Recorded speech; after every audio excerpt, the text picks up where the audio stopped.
Hi guys, welcome back to my channel. I hope you guys are doing well. In today's video, I am going to do a foundation roundup where I'm going to give you guys reviews on all of the foundations that are currently in my collection. So without further ado, let's get into it. As always, everything is cruelty-free and vegan, and this is going to be in no particular order. So I'm going to start off with this one. This is the Urban Decay Stay Naked Foundation in the shade 10NN. This is a good foundation. I do think it sits on the skin pretty well, but I do find this to be just a little bit too drying for my skin. It just makes my skin look dry after I have it on for a little bit. So I might try to mix like a hydrating oil into it, or maybe get another primer and try it with that. Because even when I put moisturizer over or under this and use my e.l.f. Jelly Pop Dew Primer, which is a hydrating primer, it still looks a little dry. So I'm gonna have to kind of play around with this. So for that reason, it's a good foundation, but it isn't my favorite. So yeah. If you have oily skin, because I have more normal to dry skin, like I've noticed my skin has been like really on the dry side lately, let me know what you think of this. Next, we have the CoverGirl Clean Fresh Skin Milk Foundation in the shade 510 Porcelain. I am so excited that CoverGirl went cruelty-free. I think that is amazing, and I hope that paves the way for brands like Maybelline and L'Oreal and all that to go cruelty-free, because if CoverGirl did it, then they can do it too. So really appreciate that. I do wish that they had more vegan options, so I am hoping that they release more vegan options in the future.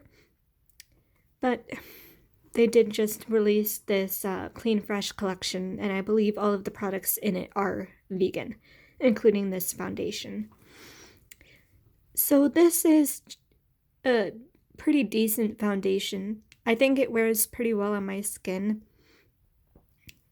Not really the most long-lasting foundation, but it's a pretty good foundation, I would say. I will note though that it has, whoops, a little too much. It does have a smell.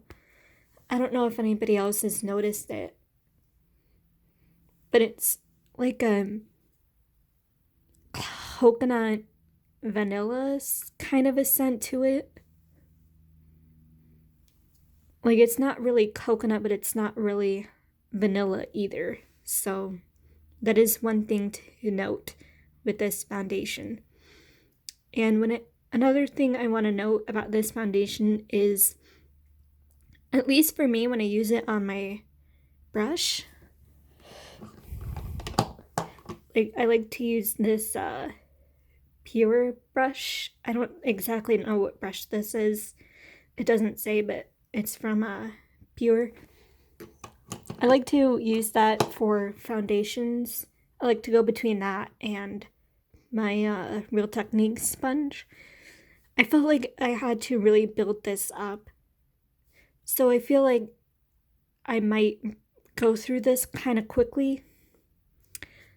So again, not a bad foundation, but just not really my favorite. Next, I really want to talk about the e.l.f. Flawless Satin Foundation. I have mine in the shade Snow. First of all, can we talk about this packaging? It's glass packaging and it looks so high-end. I would pay like a high-end price for this foundation. It is that good. As you can see, I've used maybe like a half, a quarter, something like that. But I love this foundation. This is such a good drugstore affordable foundation. It sits on the skin so beautifully. It really does give a flawless finish. This is a your skin but better kind of foundation. So if you're not really into that, then you might not like this, but I really enjoy this foundation. And after I go through a couple of my foundations, I will definitely have to repurchase this. It is that good. Probably one of my favorite foundations. Can't say enough good things about this, and it's affordable, which is a plus. Alrighty, the very last foundation that I want to talk about is the Anastasia Luminous foundation, and I've got mine in the shade 130N. I am so glad I was able to get my hands on this foundation. It's such a great foundation. It like makes my skin look so good, so radiant, and so healthy. And it sits on the skin really beautifully, just like the e.l.f. foundation. These two are probably like my all-time favorite foundations. I'm in love with these.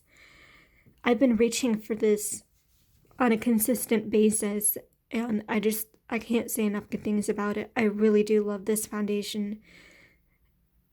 It's pretty long wearing. I put it on in the morning, and by the time I go to bed, it still looks absolutely amazing. And it looks good on both. It looks good when I apply it both with a brush and my sponge. And I think it just pairs so well with the loose powder that they also released, along with the foundation. So glad I got to purchase this foundation. Another one that I would definitely consider repurchasing. Awesome foundation. Definitely worth all of the hype. Alright, that about does it for this video.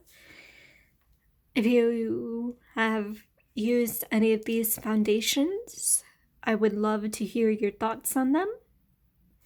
And if you have any other suggestions for a foundation that you think I should try out, then I would love to also know in the comments, because I'm always looking for a fantastic foundation that is cruelty-free and vegan. Alrighty guys, as always, you are free to leave comments, questions, concerns, and video requests down below. As well, you can find me on Instagram at xgracefullyveganx and on Veganamino at gracefullyvegan. Links to those are always in the description, and I hope you guys enjoyed this video. I'm sorry for not posting a whole lot recently. School just started back up again, and yeah. Anyway, I love you guys, and I will see you in my next one. Love you guys. Bye.